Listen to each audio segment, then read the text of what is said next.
All right. Hi, Priscilla. Okay. Well, I'm Roshana Buchanan with 2UNIQUE magazine. I highlight celebrities and leaders that give back to the community. And going to ask you a few questions. I want to talk about the Mogul Conference 2020. Yeah. What started that passion for Mogul Conference, and how was it this year? So what started for me is, I've been on a 30-year entrepreneurial journey, and I've probably been at every point from ideology to, expansion in the marketplace. I know what it feels like. And sometimes on the journey, you can feel a little bit lonely, right? You feel like I'm on this journey all by myself. Maybe I don't know as much as I should have. Maybe I had an idea or a skill set. And so I put it to work. But what I realize is I've done great up until a certain point, but my business has plateaued and I'm not making the money that I think I should be making based on the work that I'm doing. So what I wanted to do with Mogulcon is reach out to experts that I personally know that can help people transform their business.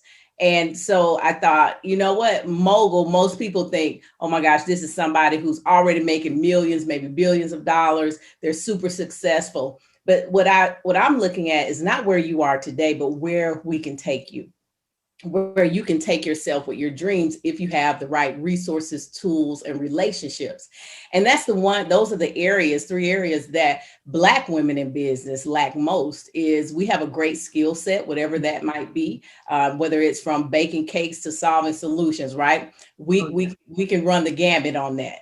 And so MobileCon is that place where you come not just to be lifted up, because here's what I know, you can go to YouTube and be lifted up, right? There are tons of videos out there. Let's just keep it real, right? But what I know is you need some action, you need a plan. And 70% of small businesses fail because they don't have a strategic plan. Oh, wow, that is so powerful, and you're so right.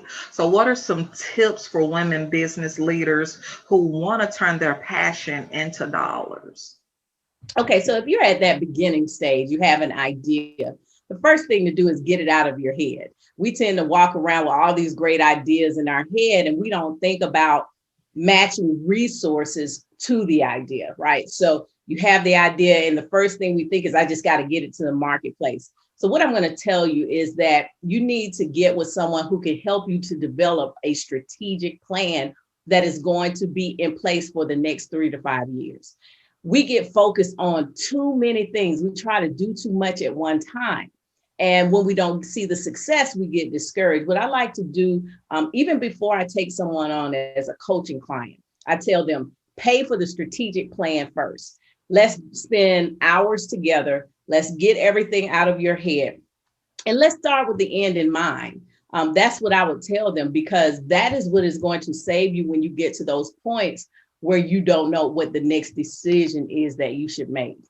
That's awesome. So, let's think about CEOs and nonprofit leaders, or just business leaders, period. When there's a team involved, talk about some of the maybe the dysfunctions in a team and how to navigate around that to being able to work cohesively together for that one common goal. Yeah. So, it's interesting with teams. Now, my team, I'll use an example, all African American women. And so, what you have to think about is cultural differences. We all grew up differently, even though we're all Black women. We all have unconscious bias that we deal with. So, I think the first thing as a leader, what you need to know, get to know your team and who they are individually, not based on a title. A lot of times we can't even move our projects forward because we haven't taken the time to get to know who's on the team, what do they bring to the team, because although their title might be one thing, they may have relationships and resources in other areas that can help the team really be great.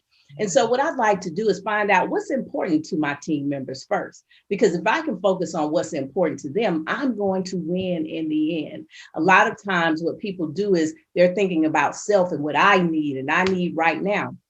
But here's what I learned over 30 years. If you focus on the people will bring the results. I love it. That is so powerful. And if we could talk a little bit about how can we drive our African American community to well? What are some tips that you have? So first of all, you got to start with the individual. I'm big. If you attended Mogulcon or you listen to anything about Mogulcon, I gave the example of something we're working on is just bringing together a foundation where you can find Black businesses and support Black businesses. But we have to look at our individual selves as business owners. Would you do business with you? We can't strengthen the community if your business is not intact. So we've got to first look at ourselves. Then when we look at our sales and not just build jobs, I'm talking about building businesses. See, a lot of times we get frustrated with our job. Either we're not making ends meet, they don't respect us, we need to make more money, whatever the case is. And so we're going into business out of necessity and not opportunity. So the first thing you've got to look at is, are you building a business or have you created a job?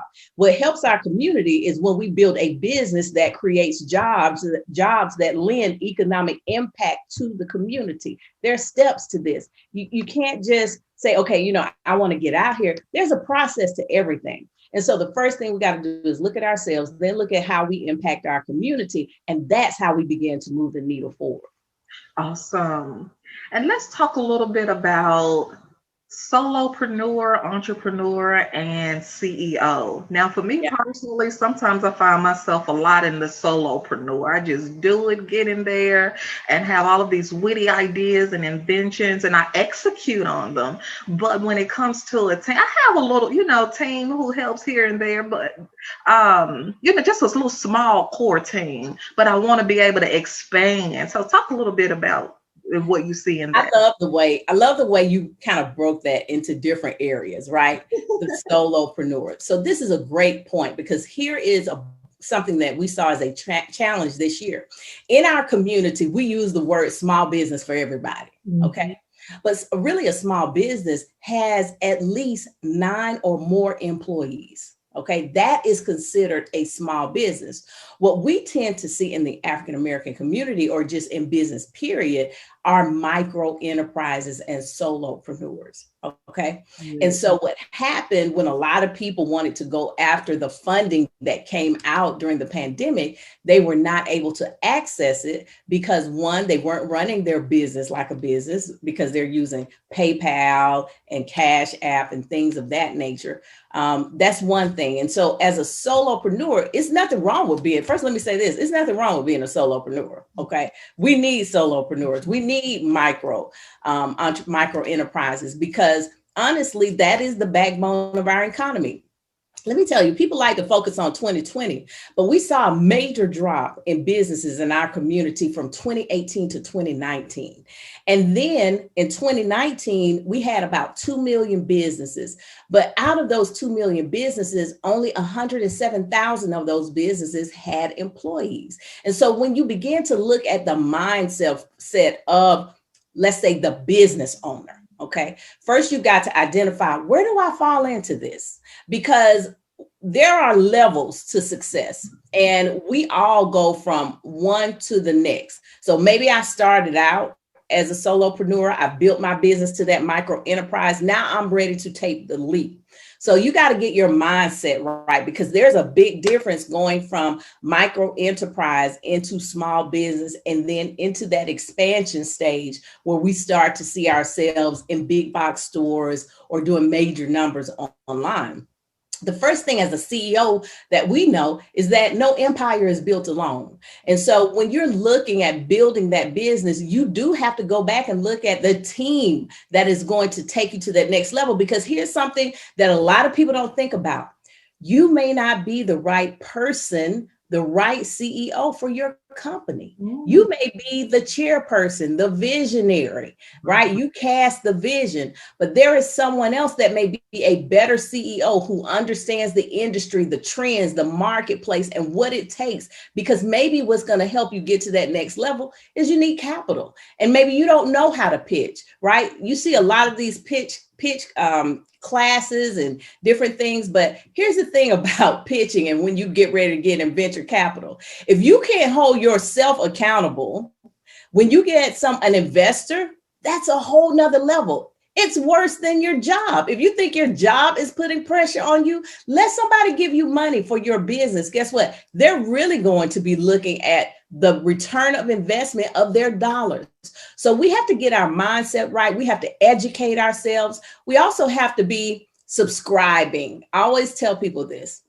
If you're not subscribing to your industry-based magazines through their blogs, emails, websites, that's what keeps you on the cutting edge. That's how you know what your competition is. And we all should have some type of competitive analysis. When we start thinking like a CEO, there are certain tools that you need in order to make the right decisions and back-end systems. And so a CEO is thinking that way.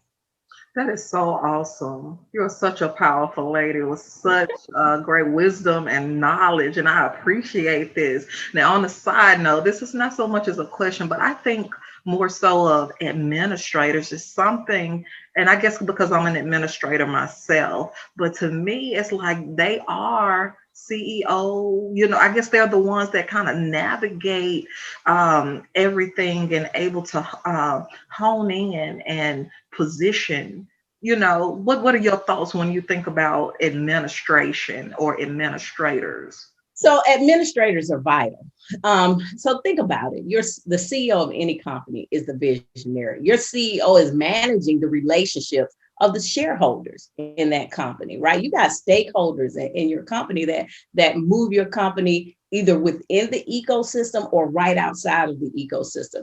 But that administrator is driving the day-to-day operations of that business. Yes. I consider I have a person that is in charge of operations because I'm a creative, right? I'm a visionary. I'm always thinking of things that we can do, but somebody's got to carry that out. Somebody's got to hold the timeline, and this is big, the timeline. Anything you decide to do, there has to be a timeline, and somebody's got to be in charge of that timeline. I'm sure you got a lot of project managers that are probably watching and different types of people. They know that timeline is crucial to anything getting done. And so I'm big on that. You got to have those people that are going to do the work. Oh, yes, yes, I agree. So tell us a little bit about the Black Belt Business Academy. I love what you're doing with that. Yes. So the Black Belt Business Academy, initially when we first started, was a year-long program. But what I realized is that we're targeting, and this is I want to pause here for 1 second. Okay. Anything that you do, be willing to evolve through the process, right? We see big corporations, we see them change their logo, do rebranding, all types of things. And so when I first started the Black Belt Academy, I thought I was going for one type of business owner. But what I realized is that based on my knowledge and what I've done, I needed a more seasoned business owner because there are certain things that I'm going to be asking you to do to strengthen your business. And you've got to have some cash flow to be able to do that, right? And so it is a 6-month online academy where you have a group of cohorts. I don't allow more than 20 in this because I do feel that there is no cookie cutter for any business at that particular level. And I like to be able to, one, take your business through an assessment to see what you've done already.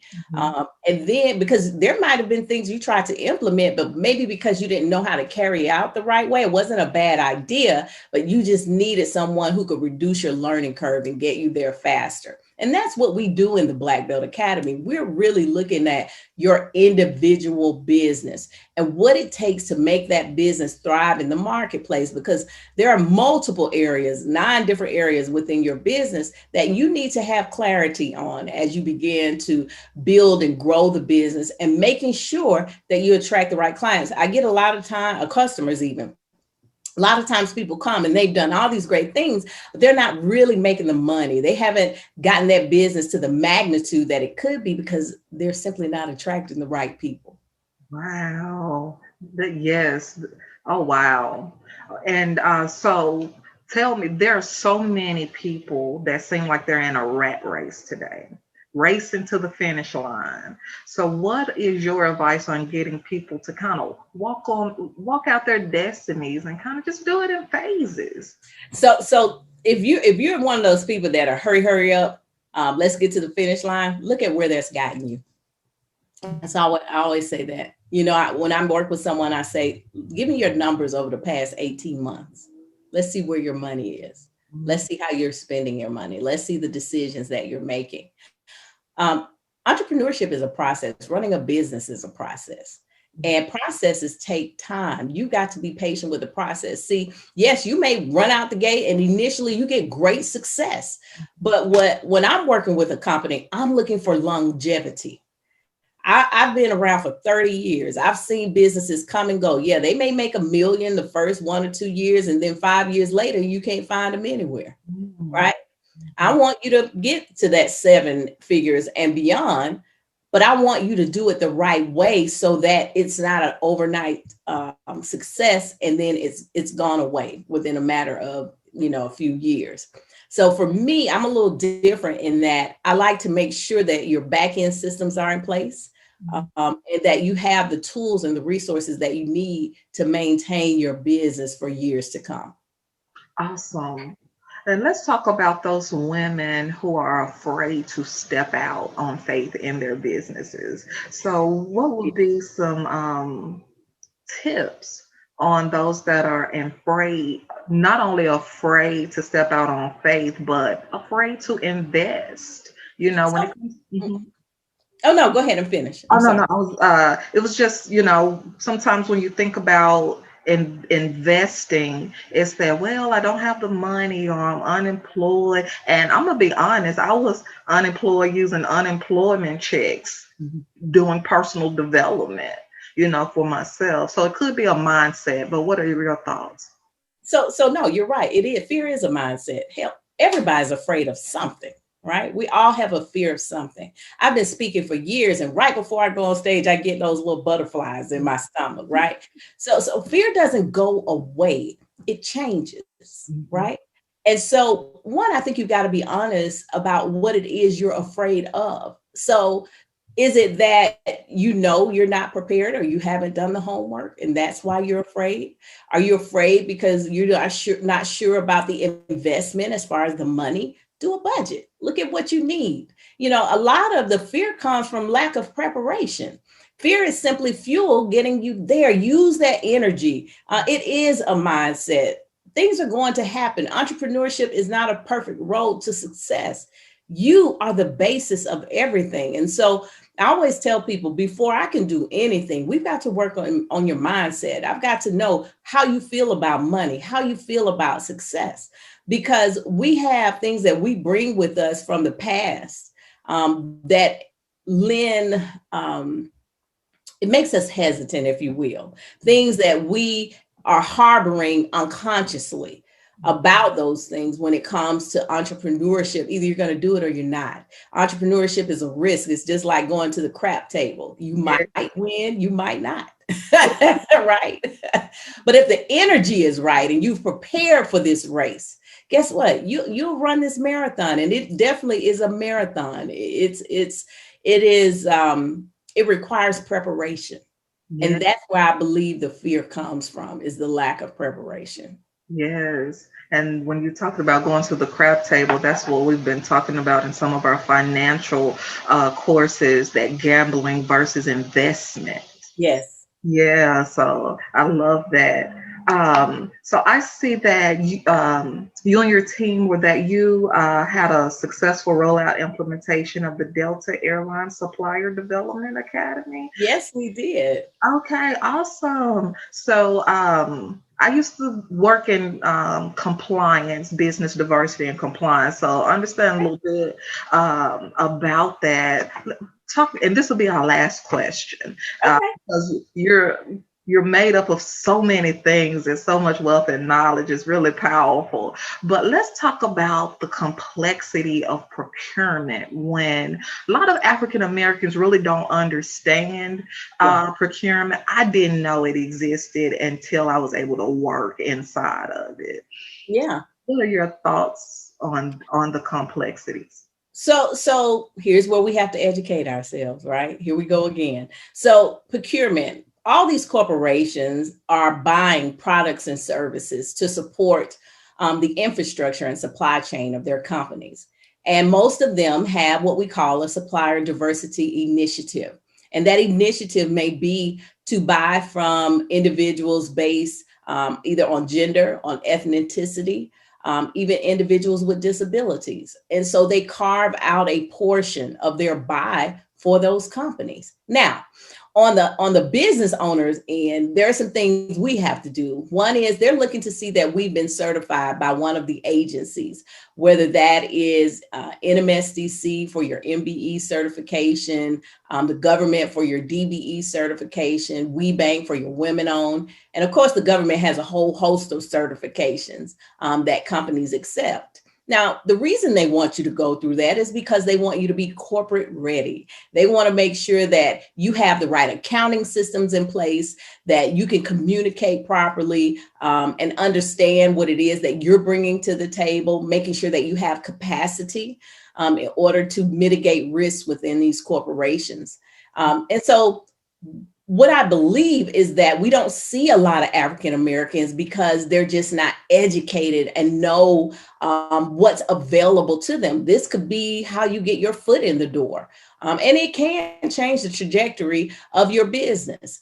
It is a very vital part. I encourage all the businesses. So when you come through the Black Belt Academy, one of the things that I do is I make sure, based on the type of business that you have, that you get certified. We help you through that process.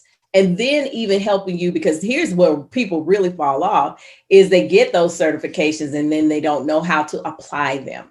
And so we help you with that because there's lots of opportunity out here in the marketplace. Awesome. And for me, I've seen in that field of work, I've seen the construction and architecture take up most of the contract opportunities. There's a lot of money out there for construction and architect, but not so much in our city now. Not so much as for the professional services. So, what are your thoughts? Okay, and I think that may be geographical. Okay. Because there are lots of opportunities under professional services for contracting. So if you're a consultant, you do training of any kind, there are opportunities. You know, when we went into Delta to do the Supplier Development Academy, that was a professional services contract.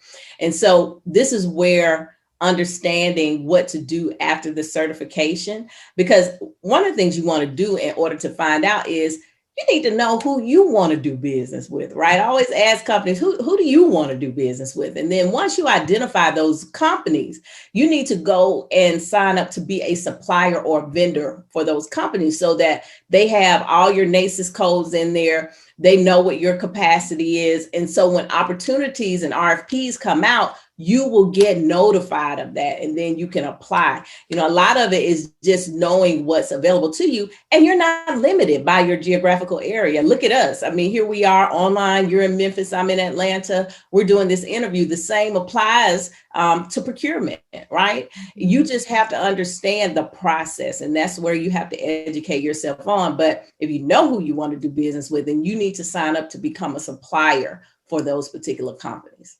So awesome. Thank you so much for this beautiful conversation. I know it's going to help many women.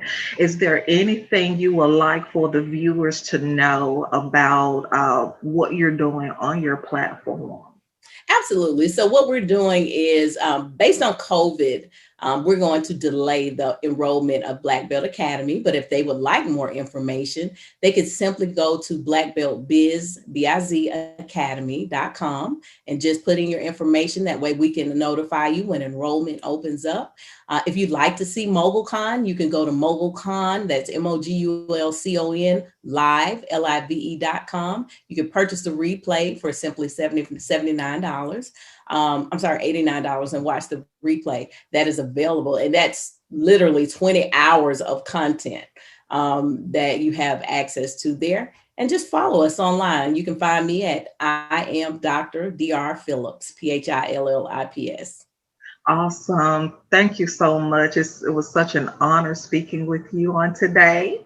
Thank you. Yes, and I hope you have a great holidays and Merry Christmas to you. Right. I mean, here we are at the wrap up of 2020. Merry Christmas to you. Have a great holiday. Thank you. You too. Bye-bye. Bye.